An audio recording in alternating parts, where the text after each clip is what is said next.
like this. Norbert, another destructive display from you. How do you feel after that one? Yeah, that's all I've got to say. Yeah, you know, I've been, as I said before, 2.5 years of just 10 hours in the gym. I can't even walk. I'm in the gym, sitting down on a chair in front of a mirror, punching the air with some weights in my hand. Finally back, you know. I can't rush here. I know I've got so much to work on, and the division is full of killers. I mean, what Johnny Eblen did last time, like his last fight, was amazing. I have to get ready for that stuff. But I am coming. You know, I still feel like I need to get a couple fights out of the way. You know, I'm still 6-0 now. I'm still 23. I had a long time out. I want to get a couple fights in, but I'm coming. You know, I just want all these middleweights to know that while they're doing their weights and their, you know, fat session, I'm putting in live work. You know, at night I wake up. You know, there's nothing in this world that annoys me more that someone might be better than me. So I go to sleep like that. And when I wait, literally, it angers me so much I wake up in the middle of the night. So for me to outwork these guys, you know, it's easy, you know. But my skills has to be better. Have to be better. My experience with inside the cage has to be more. And I know that, you know, I'm still young. I need to get stronger. Blah blah blah blah blah. But I'm coming, and I want all these guys to know. And Johnny Eblen was here tonight. You know, hopefully he liked my performance. Again, he's a couple fights ahead of me still, but I'm coming.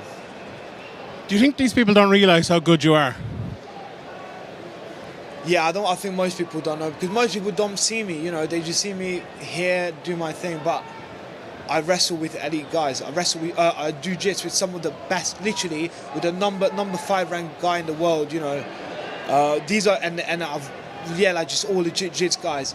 I spar with heavyweight world champion boxers. I know the level I'm on, but again, I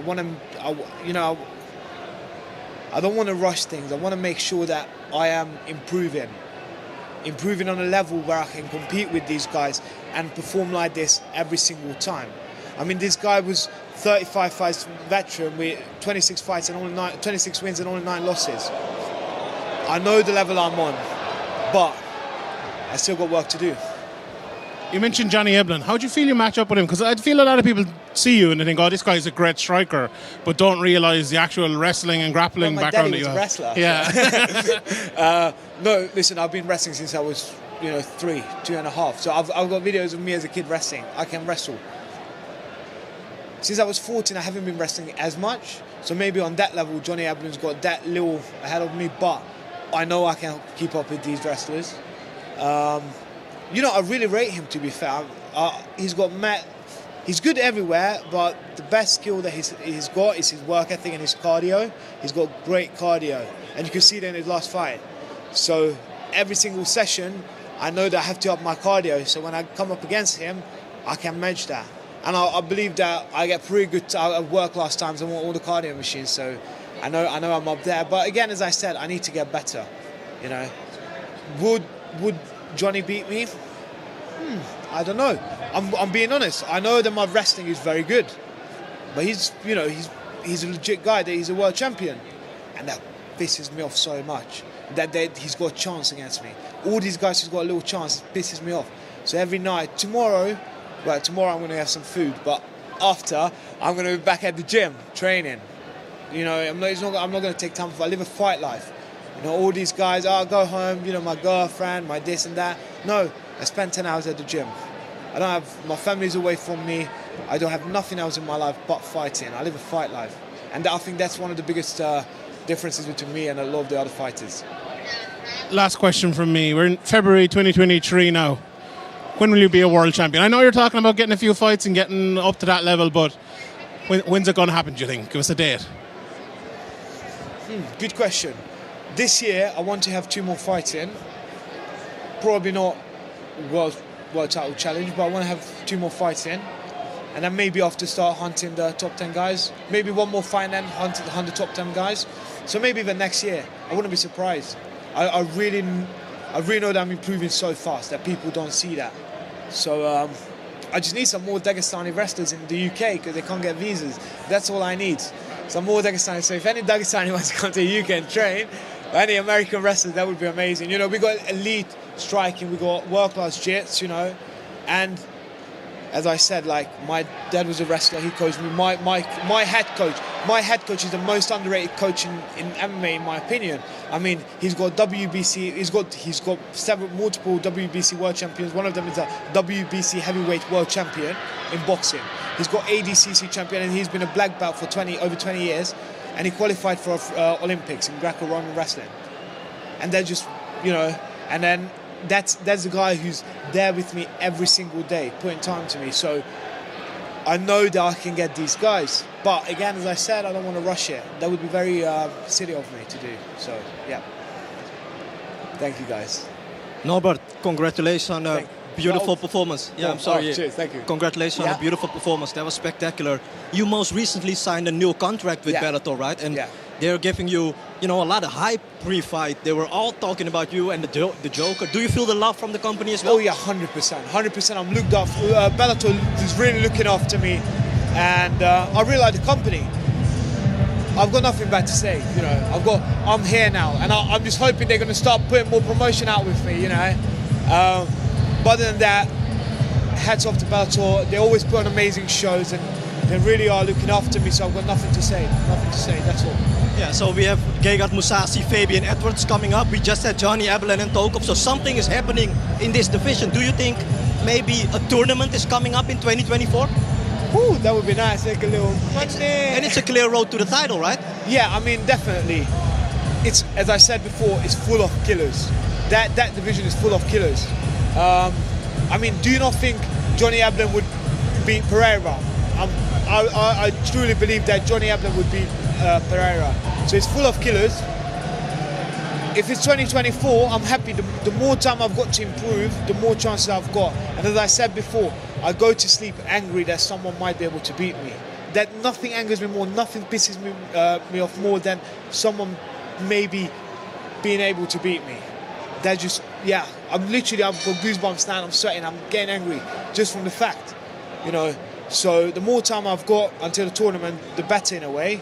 But at the same time, being 24, millionaire, and having a world title, not too bad either. You know, I've been through a lot. You know, I've had my battles against myself. You know, yeah, that would be amazing. Two short questions before I let you go. First of all, do you think that with this tournament that might be coming up, a lot of things happening in this middleweight division? Yeah. What do you think is going to happen with the winner like Fabian Edwards and Gegard Mousasi? Because there's the top. It's, you know, Johnny Ablin is at the top. He's beating guys. But what do you see? What do you see when you look at the middleweight division? Let me put it like that. I mean, obviously Gegard Mousasi is just great. You know, everything about him is, especially his ground and pound, is very good there, in my opinion. Fabian is a tricky southpaw with some crisp striking. I think his jiu is better than people expect it to be as well. Obviously Tokov is there. That Jordan Newman, I think, I've seen one of his fights. He looks like a tricky southpaw wrestler. That Dalton Roster, again, bit of a, you know, big boy, can wrestle. Romero Cotton can wrestle, bit of a big boy. So it's full of killers, full of killers. I'm trying to think who else is there that I've seen recently. Yeah, I mean, full of killers. Full of killers, that's all I can say. Yeah, no, you clearly have your eye on the division. And Paris is coming up next. That's the next European card. Would you like to be on there? Do you think that would match for you? No, I don't know. Maybe after, a little bit after. I wanted to do end of May or early June, but I think maybe it's a little bit too close. Because I want to improve in between fights. I never want to go into a fight as a person I was yesterday. Do you get what I mean? For sure. I want to be at least twice as good as I was today for my next fight. And I can do that in no time. I mean, the man I've been improving, that was me with ring rust. And I could feel the ring rust. Do you get what I mean? My timing was off. My distancing was a little bit off. My angles were a tiny bit off. And even then, I did a good performance and I was off. So yeah, I mean, I want to be better. So I reckon end of May or early June. That would be nice. That would be very nice. So the London shoot fighters, how influential is MVP for you? He was in your corner, right? Yeah, MVP is literally my big brother. But my coach, as I said before, my coaches, both Paul Ivans and Alexis Dimitriades, they are the geniuses behind there. I mean, Alexis, he's said this before again. Alexis, he's got WBC world champion boxers, heavyweight boxers. He's been a black belt in jiu-jitsu for over 20 years and qualified for an Olympics in Greco-Roman wrestling. You know, and he's there with me every single day. He's a genius. He's an actual genius, and not just about fighting. General life, you know, I can listen to him all day, every day, and I'm very lucky to have him and both Paul and Alexis as father figures in my life. You know, I still speak to my dad every single day, but I grew up he was in Hungary, I was in England. But the man that I am today is because of London Shoot Fighters, and I can't thank them enough. It's a beautiful performance. Thank you, thank you, thank you.